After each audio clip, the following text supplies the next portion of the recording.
Hey everybody, it's Jason Blaha here, and I have a treat for you guys and gals. I'm going to introduce my client, Ted.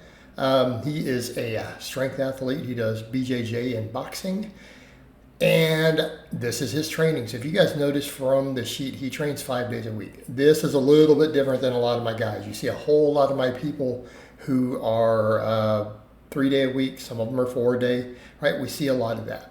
Okay, this is going to be different. A lot of my guys are older. They're my dad bod crowds. In this case, we have a guy in his 20s who is a lifetime athlete, done multiple sports through his life. He's really serious about, again, BJJ boxing. He wants to get really, really strong. Right now, he's high 180s in his body weight. He's lean in the 180s. And our goal is to get him stronger, right? Now, keep in mind, he trains 5 days a week. And I only get a certain amount of footage here. And he approached me actually, I believe this morning or yesterday, I think it was this morning, and said, yeah, coach, if you want to do a vlog of my stuff, go ahead. And I'm like, I'm on it, right? We've already started this week's workout, but this is last week's stuff. So if you look at a lot of what we're doing, we're trying to work on his benching. He's doing some wider grip stuff. He did a lot of closed grip before. I've got him doing wide grip bench. I've got him doing floor presses. We do incline bench, and then he does triceps. So this is pretty much his chest and tricep type day. So yes, I have him on a body part split with a bias towards our big barbell lifts. Why? Because he's an athlete. So we do this stuff.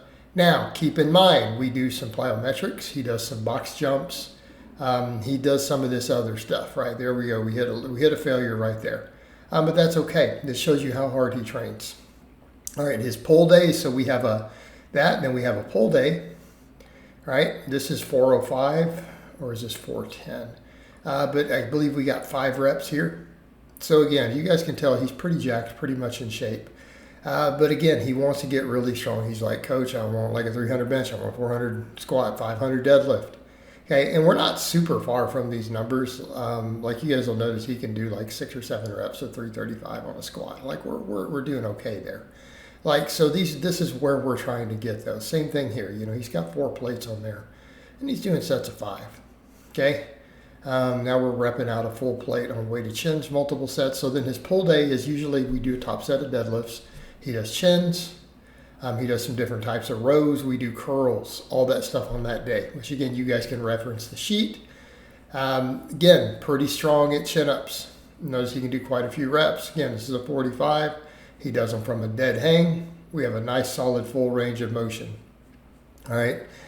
So again, as someone who cares about strength, athlete, as it transfers to sports, look at what we do for lifts. It's still classic lifts. Okay, we like incline. He does closing grip incline and stuff because of the punching power. But we do squat, bench, deadlift, overhead press, weighted chins. These are his staples. Now we do other stuff in there, obviously. I mean, we even do some curls, upright rows. We do some machines for his legs, right? We do some leg presses and other stuff in here. It's all in there.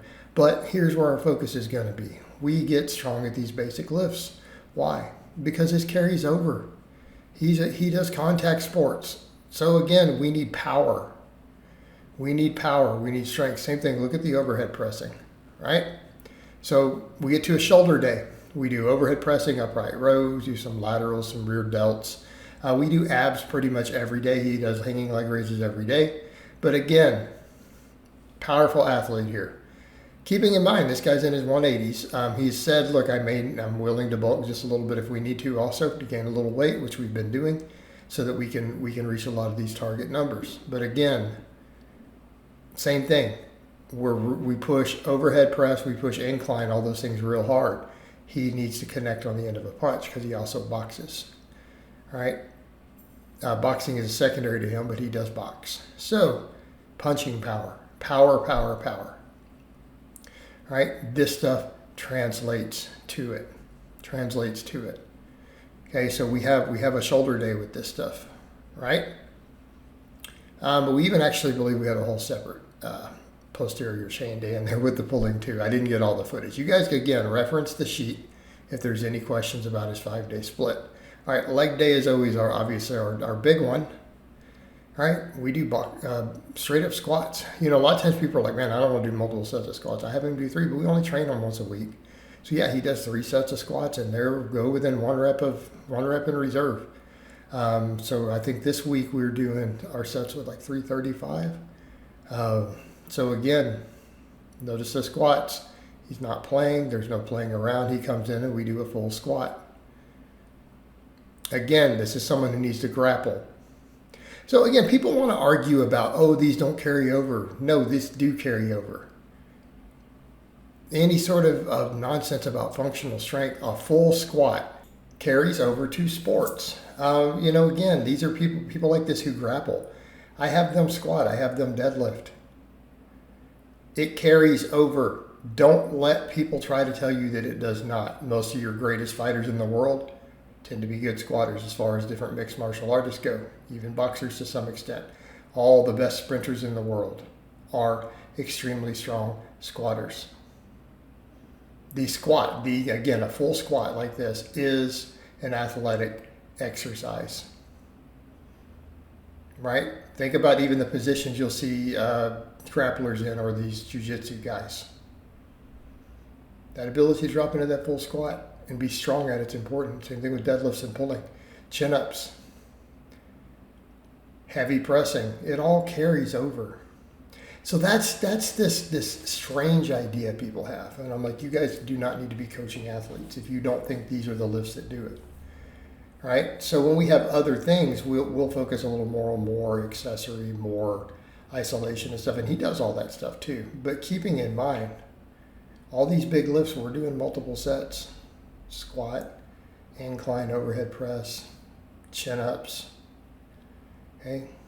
We do multiple heavy sets, like 3 sets a week, right? And we push performance. This is what you want. This is what you want. These big lifts and then some weighted body weight stuff has the best carryover. Everything else that then we would do for someone like this isn't for bodybuilding purposes, is to bring up all their different weak links, because we don't want weak muscles. Right? You don't want your triceps to be weak. You don't want those things. And notice we don't have a tricep deficiency here. Right? And then, of course, we do hanging leg raises every week. He's messed with a few different types. He likes these most. He does some of the ones like the way that I do them all the way. He's like, well, these are hard. They're a little too low reps. So we've settled on him doing like Justin does. And we just do the knee up, but we do it with a dumbbell. And this gets the same effect that we want, but with, again, slightly less total resistance. At the end of the day, it's the same muscles work. Just the resistance curve is different. But again, introductory workout, showing you guys what he does. There's what his workouts look like. So I hope it's been informative, and I'll talk to you guys and gals next time.